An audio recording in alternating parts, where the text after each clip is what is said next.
Hello दोस्तों, स्वागत है आप सभी का आपके अपने चैनल गुरुमंत इंस्टीट्यूट में। आज की ये वीडियो फिजिक्स की वीडियो है, 12th क्लास की फिजिक्स की है। लेसन 4 आपका चल रहा था, तो लेसन 4 की ये 19वीं वीडियो है। इस वीडियो में आज हम आपका बहुत ही महत्वपूर्ण टॉपिक धारामापी को कवर कराएंगे। धारामापी के साथ में ये जानेंगे एमीटर क्या होता है, वोल्टमीटर क्या होता है, इनमें क्या अंतर होते हैं। साथ में ये भी कि धारामापी को एमीटर में किस तरीके से रूपांतरण किया जाता है, धारामापी को वोल्टमीटर में किस तरीके से रूपांतरण किया जाता है। ये सारे टॉपिक इसी वीडियो में क्लियर करने वाले हैं। ठीक है, तो देखिएगा, स्टार्ट करते हैं। सबसे पहले धारामापी को हम समझते हैं। धारामापी क्या है? तो जैसे कि आपका पता चल रहा है, ये क्या है? धारा प्लस मापी। ठीक है, धारा का मतलब क्या हो जाएगा? आपका वैद्युत धारा हो जाएगा, और मापी का मतलब क्या हो जाएगा? मापने वाला। ठीक है, सिंपल ही हो गया। तो क्या है? किसी धारामापी क्या है? धारामापी एक ऐसा यंत्र होता है या ऐसा उपकरण होता है या एक ऐसी डिवाइस होती है, तो आप बोलोगे ये ज्यादा बेटर रहेगा, उपकरण। ठीक है, उपकरण या यंत्र। ठीक है, उपकरण लगाओगे ज्यादा बेटर रहेगा। तो धारामापी एक ऐसा उपकरण होता है जिसके द्वारा किसी परिपथ में वैद्युत धारा का मापन किया जाता है, या किसी वैद्युत परिपथ में वैद्युत धारा के मापने वाले यंत्र को हम क्या कहते हैं, या मापने वाले उपकरण को गैल्वेनोमीटर या धारामापी कहते हैं। या कभी कभी पता है क्या हो जाता है, कभी ये तो मापने वाला हो गया, कहीं कहीं पे आप ये भी लिख सकते हो कि किसी वैद्युत परिपथ में धारा की उपस्थिति ज्ञात करने वाले यंत्र को हम क्या कहते हैं? धारामापी कहते हैं। तो ओवरऑल आप एक वर्ड में लिखना चाहो तो क्या लिख सकते हो कि धारामापी एक ऐसा उपकरण होता है जिसके द्वारा किसी वैद्युत परिपथ में धारा की उपस्थिति, वैद्युत धारा की उपस्थिति या वैद्युत धारा का मापन करने के लिए यूज होता है, या वैद्युत मापन के लिए प्रयुक्त होता है। क्लियर होगी बात? तो ये क्या है? एक ऐसा उपकरण होता है। अब यहां पे आती है कि ये जो है धारामापी जो होता है वो कितने, दो प्रकार का होता है। कितने प्रकार का होता है? धारामापी कितने प्रकार का होता है? दो। ठीक है, ध्यान रखना, बिल्कुल सूक्ष्म बात बताएंगे हम यहां से। ठीक है, एक होता है आपका प्रक्षेप,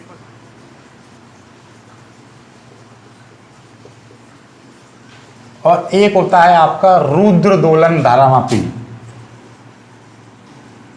रुद्र दोलन धारामापी। धारामापी कितने प्रकार का हो गया? दो प्रकार का होता है।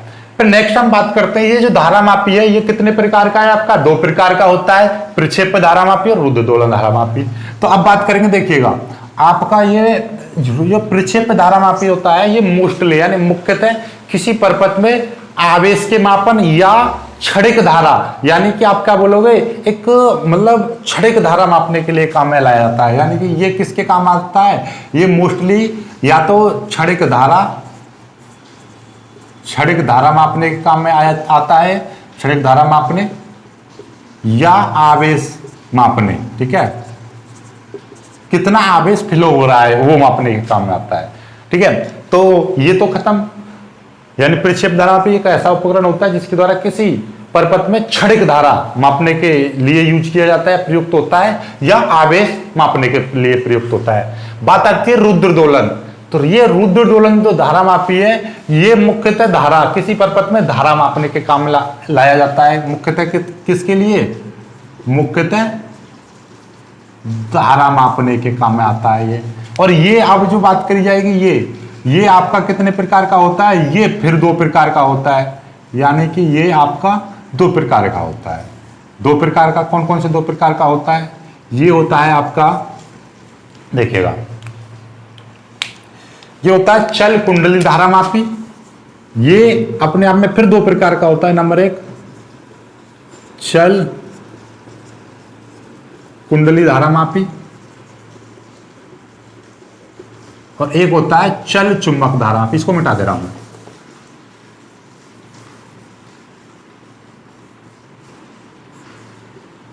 चल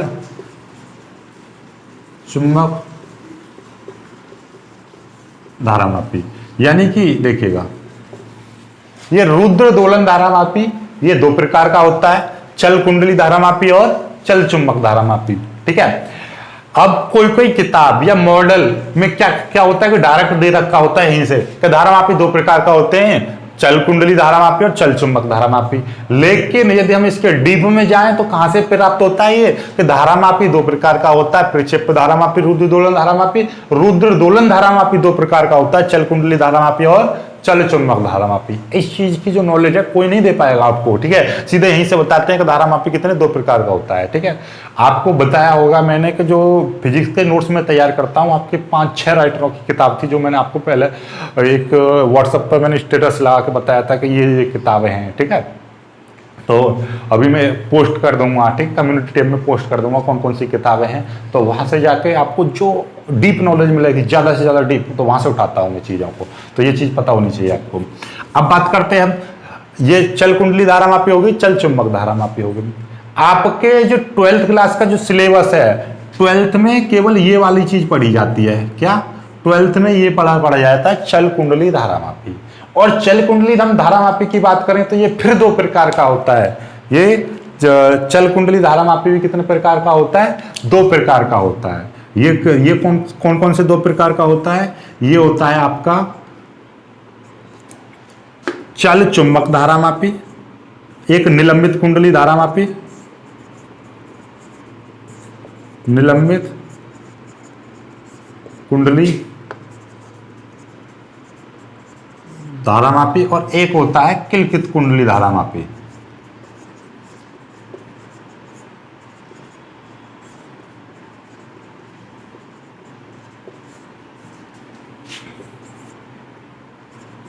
ठीक है, ये चीज। तो ओवरऑल आप क्या समझे? धारा मापी दो प्रकार का, प्रक्षेप धारा मापी ये मुख्यतः धारा मापने का काम है। ये मुख्यतः क्षणिक धारा, क्षणिक धारा का मतलब होता है लगभग 0 समय पर, एक साथ मतलब पलक झपकाए और तुरंत धारा माप ली उस समय, बिल्कुल क्षणिक धारा, ठीक है। और आवेश के प्रवाह को, यानी कि आवेश की मात्रा मापने का काम रहता है, ठीक है। फिर इसके बाद में रुद्र दोलन दो प्रकार का होता है आपका, चल कुंडली धारा मापी और चल चुंबक धारा मापी। चल कुंडली धारा मापी फिर 12th में केवल ये नहीं, ये बीएससी वगैरह जो आगे उसमें मिलेगा, लेकिन आप केवल इसमें किसको पढ़ेंगे? चल कुंडली धारा मापी को पढ़ेंगे। चल कुंडली धारा मापी कितने प्रकार का होता है? दो प्रकार का होता है, निलंबित कुंडली धारा मापी और किलकित कुंडली धारा मापी। तो हम इनकी, जैसे निलंबित कुंडली धारा मापी की कैसे कैसे बात करेंगे, क्या इसकी पता चल गई तो धारा मापेगा, लेकिन हम इसकी क्या रचना बोले तो संरचना, सिद्धांत और इसकी क्रियाविधि, ठीक है, और इसका एक व्यंजक, ये चीज पढ़ेंगे हम, इसकी सुग्राह्यता वगैरह, ठीक है, संरचना, सिद्धांत, क्रियाविधि और व्यंजक। अब क्या है कि ये वाला जो ऐसी निलंबित कुंडली और किलकित कुंडली, और हम इसकी जो बात करें, इसके दोनों का जो सिद्धांत है, सिद्धांत इनका सेम है। क्या है? इन दोनों कुंडलियों का क्या है? सिद्धांत भी एक है, सिद्धांत संरचना भी समान है, ठीक है। बस इसमें क्या है, मतलब इसमें थोड़ी संरचना में थोड़ा सा अंतर है, सिद्धांत इनका समान है, क्रियाविधि इनकी समान है और व्यंजक इनका समान है। केवल किस में अंतर है? थोड़ा सा, बस केवल और केवल आपकी इनकी संरचना में अंतर है,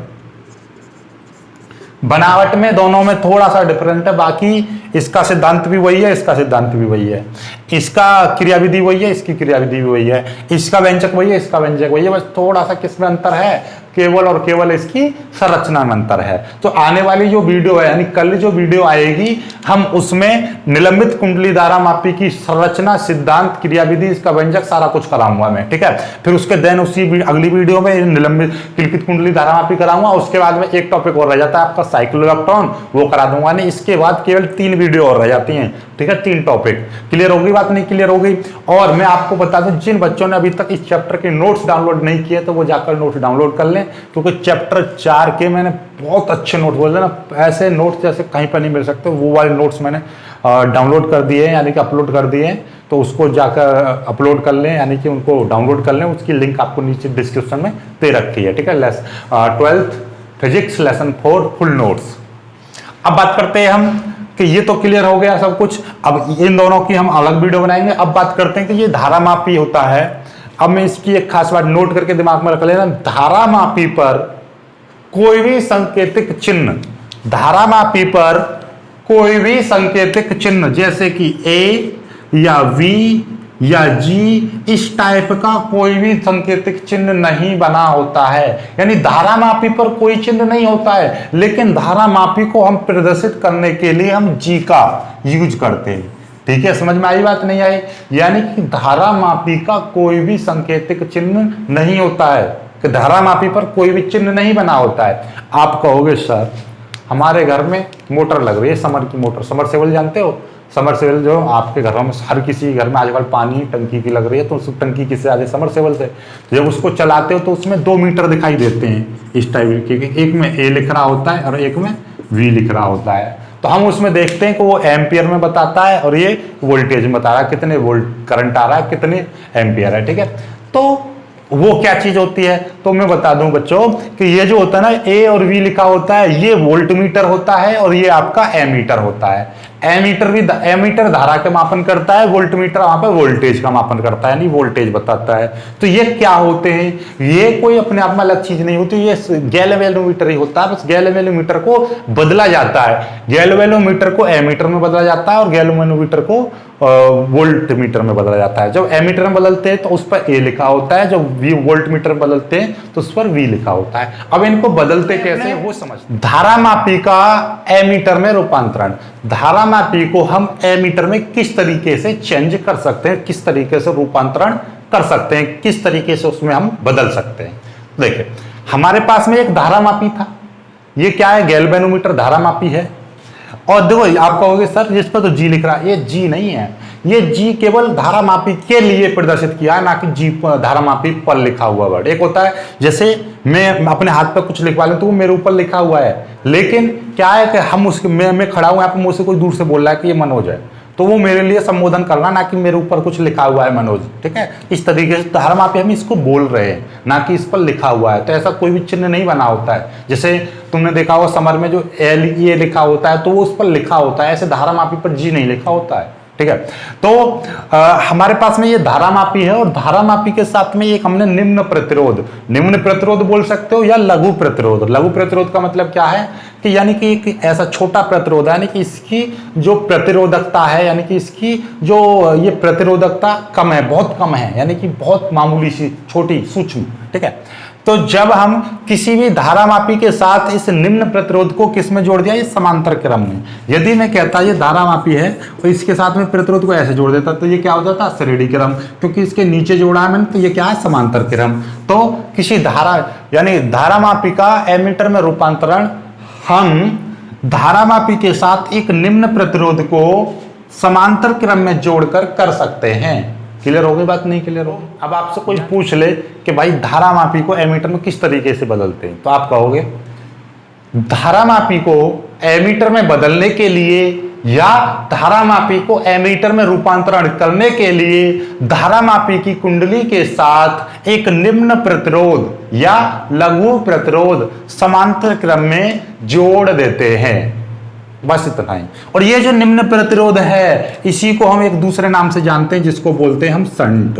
तो अब आपसे कोई पूछ ले कि भाई शंट क्या है, तो आप कहोगे कि जब हम धारा मापी को एमीटर में बदलते हैं तो वहां एक निम्न प्रतिरोध लगाया जाता है, उसी निम्न प्रतिरोध को हम शंट कहते हैं। तो इसीलिए हम इसको आर से नहीं, अब किससे, एस से प्रदर्शित करेंगे। किससे प्रदर्शित करेंगे, एस से। एस का मतलब क्या है, शंट, और शंट का मतलब ही क्या है कि ये एक बहुत सूक्ष्म प्रतिरोध है, एक निम्न प्रतिरोध है, एक लघु प्रतिरोध होता है। क्लियर होगी बात? तो अब यहां से समझ में आ गई बात। और अब इसमें जब मैं धारा बहाऊंगा, ये आई धारा जा रही है, ठीक है, और आई ये जी है, तो इसमें मैं कह दे रहा हूं ये आपका आई जी जहां चली गई इधर। और जब ये आई जी इधर चली गई तो इसमें से ये बची कितनी, ये धारा आई में से आई जी चली गई, तो यानी कि ये आई जी, आई माइनस आई जी। क्यों?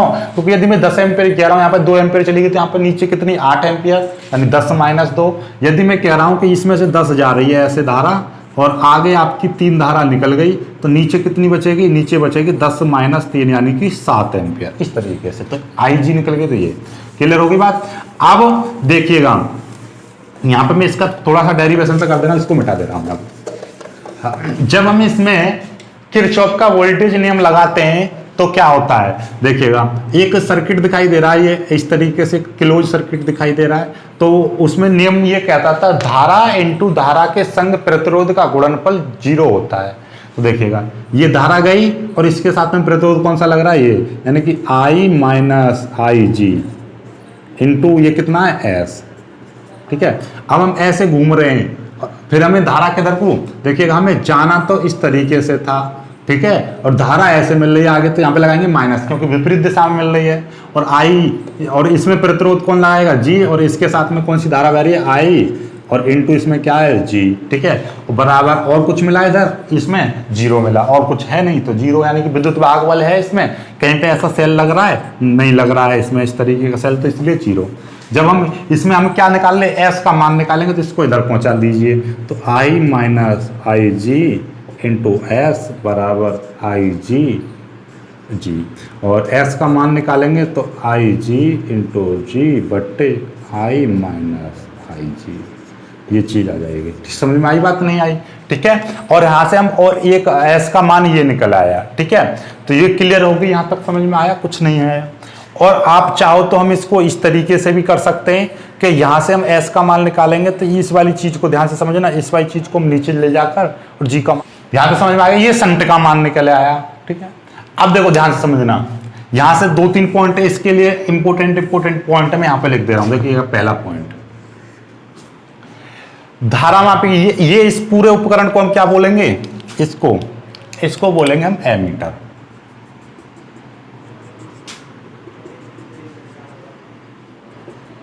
ये पूरा का पूरा क्या कहलाएगा, एमीटर कहलाएगा। समझ में आएगी बात? एमीटर ये हो जाएगा। अब देखिएगा मैं यहां से एमीटर के कुछ इंपोर्टेंट पॉइंट बता रहा हूं। एमीटर में ये जो निम्न प्रतिरोध है वो समांतर क्रम में जोड़ा जाता है। निम्न प्रतिरोध किस में जोड़ा जाता है? समांतर क्रम में। लेकिन जब हम इस पूरे एमीटर को किसी परिपथ में लगाते हैं तो किस क्रम में लगाते हैं, यानी कि एमीटर को परिपथ में श्रेणी क्रम में जोड़ते हैं। किसमें? श्रेणी क्रम में जोड़ते हैं। ध्यान समझ लेना, नोट पॉइंट है, note special note competitive exam के लिए, टिक मार्क के लिए, कि भाई क्वेश्चन पूछ लिया जाता है कि धारामापी को यानी कि एमीटर को वैद्युत परिपथ में किस तरह जोड़ा जाता है, किस क्रम में जोड़ा जाता है। तो ध्यान से समझ लेना, एमीटर को वैद्युत परिपथ में श्रेणी क्रम में जोड़ा जाता है, लेकिन एमीटर में जो प्रतिरोध लगता है वो समांतर क्रम में जुड़ा होता है। एमीटर में जो प्रतिरोध लगाते हैं वो समांतर क्रम में जुड़ा होता है। ठीक है, एमीटर पर क्या लिखा होता है? ए लिखा होता है। ठीक है, एमीटर में क्या लिखा होता है? ए, इस तरीके से बना होता है। एमीटर पर एक संकेतक लगा होता है ए। ठीक है, दूसरी बात कि एमीटर, ये जो एमीटर का एक आदर्श एमीटर के लिए इसका जो प्रतिरोध है कितना होना चाहिए? 0 होना चाहिए। क्या?